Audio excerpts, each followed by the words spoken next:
Hi, my name is Ira Trivedi, and I am a writer and journalist based in New Delhi, India. I write about a lot about gender, culture, and so women's in India, women's and women's problems are a topic that I could cover extensively. My latest project is a book called The Beauty Epidemic, in which I look specifically at beauty across the world and how technology is affecting a woman's view of herself and of beauty. Now, um, again, thank you so much for taking the time to speak to me. And I just want to speak a little bit about how India's growth over the past decade has impacted how people care for their skin. So a major change has been that women are now entering the workforce. So up till even 7 to 10 years ago, there was in urban India, there was probably about a sex ratio of 2 is to 10 in Indian offices. But now that's increased a lot more, especially amongst the younger demographic. And of course, this is changing how women are caring for their skin. Firstly, because they're out a lot more, and when they're out, they're getting exposed to the sun, they're getting exposed to pollution. They want to use makeup now on a daily basis to look better. So I think that is a major finding. Another thing that we have to take into account is pollution. So I'm sure those of you who've been reading the news have heard about how Delhi is now the most polluted country in the world, polluted city in the world. And this is very much the same for most of urban India, that there's a lot of cars on the road, a lot of buses, a lot of trucks. And so women have been taking care in particular of cleaning their skin, and because pollution does affect your skin. So I think skin cleaning products like face wash, like scrubs, are definitely growing in popularity. I remember when I was in high school about 15 years ago, face wash had just come into India and very few girls were using it. But now, when you go into the same school, you see that girls carry their face wash and they wash their face twice, sometimes even thrice a day.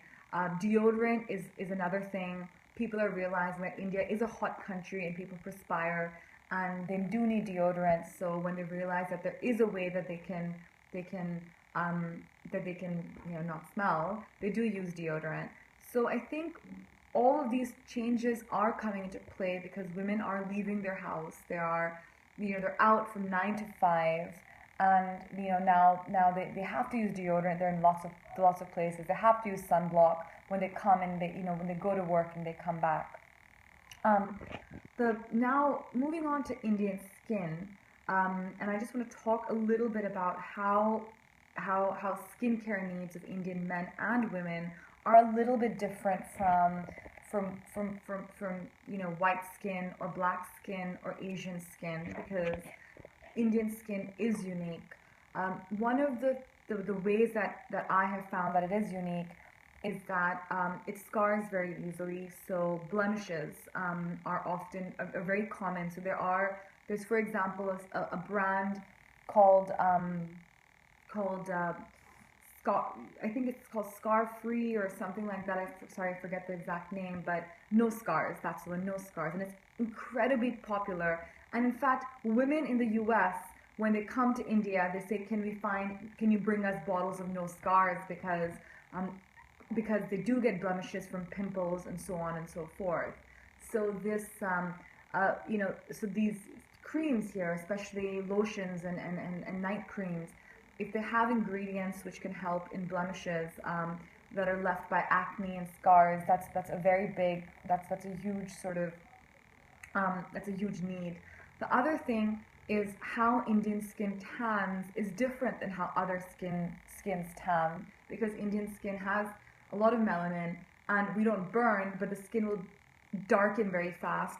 And when it darkens and when it stops darkening, say I'm out in the sun and I get tanned, after that, when the skin doesn't fade evenly. So often you see Indian skin is very, very patchy. So having creams that control the tone of your skin is a huge need.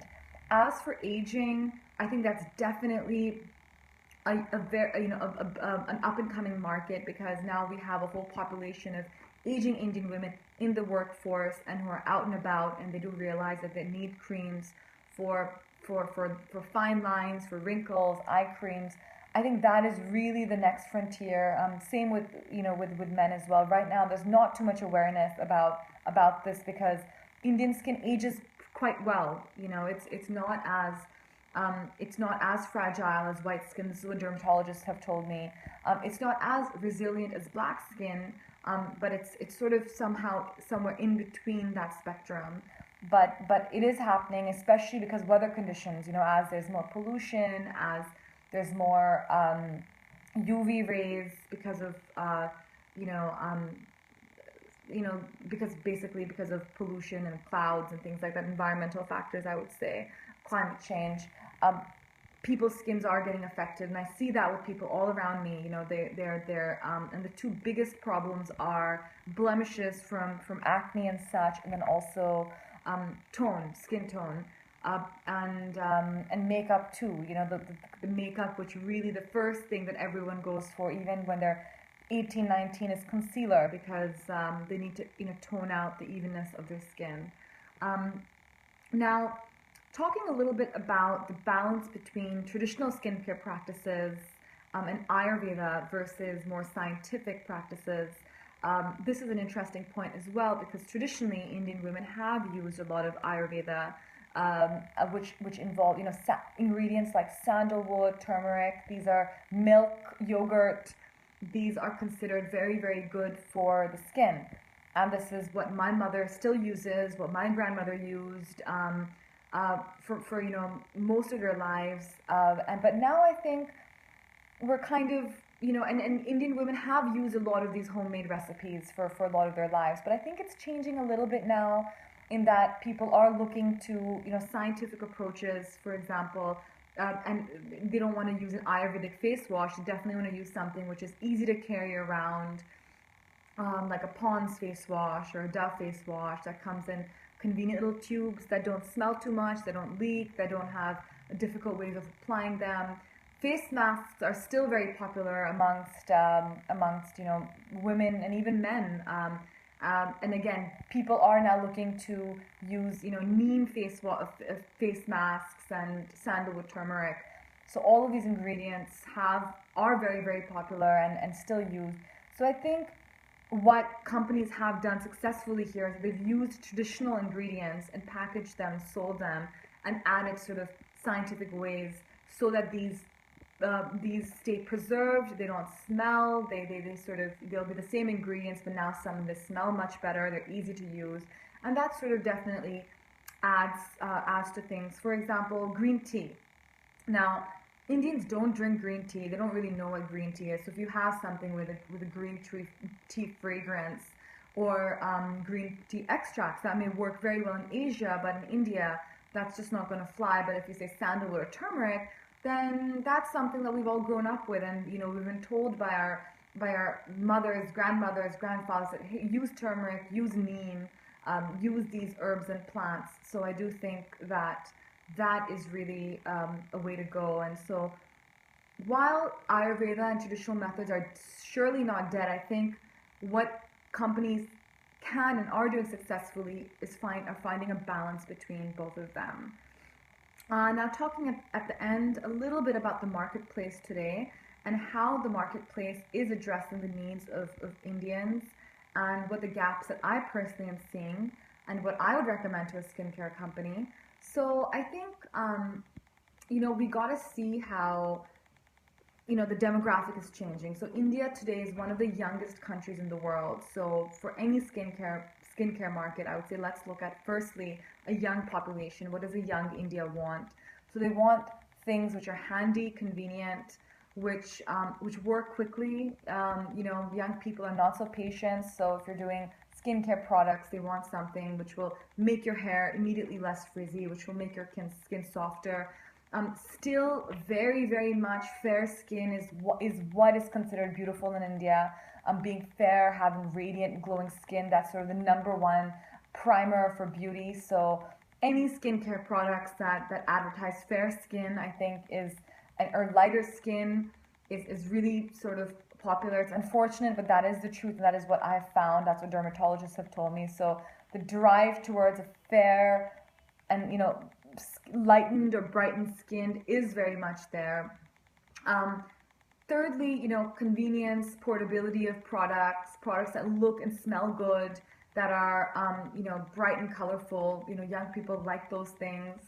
And I think also, but I do also think that the older population cannot be ignored. And I think, as I said, that there's a lot of women in the workplace now in their 30s and 40s, and these women are, you know, they're seeing a lot more of themselves in pictures, um, you know, in videos, and they do care about how their skin is aging. So I think aging lines still are, you know, they're very, very nascent, but it's definitely an interesting market to go for if we can look at how Indian skin ages and what we can do for that. You know, for example, does Indian skin, is it around the eyes which is problematic, or is it around the lips, or is it the forehead? I think the forehead is typically where I see the first lines typically come in, you know, amongst Indians. They have less issues with eye bags and, you know, eye wrinkles around the eyes. So I think it would be interesting to see how Indian skin is aging, and focus on that. I also think that within India we have a very large spectrum of skin. You know, it's not just there's one kind of Indian skin. We have North India, South India, Eastern India, Western India. So even looking at skincare from a very geographic perspective, I think would have, you know, great benefits, because people in South India have much darker skin. People in North India have lighter skin as a whole. So if there could be, you know, like a few different kinds of a product to address that, especially when it comes to makeup, that would be hugely helpful. Um, and what I would recommend to a skincare company is, again, is products that are aimed towards, you know, environmental change, like pollution, like, you know, harmful sun rays, having sunblocks that are very effective, sunscreens, you know, skin products which promote, you know, promote the diminishing of blemishes, which promote even tone of skin, and which also promote skin brightening or lightening. I think those are two, you know, again, very common things, and both, I mean, amongst men and women. So thank you so much for taking out the time to listen to me. I really do hope it was helpful. And if there are any questions, I'm happy to take them by email or such. Thank you once again.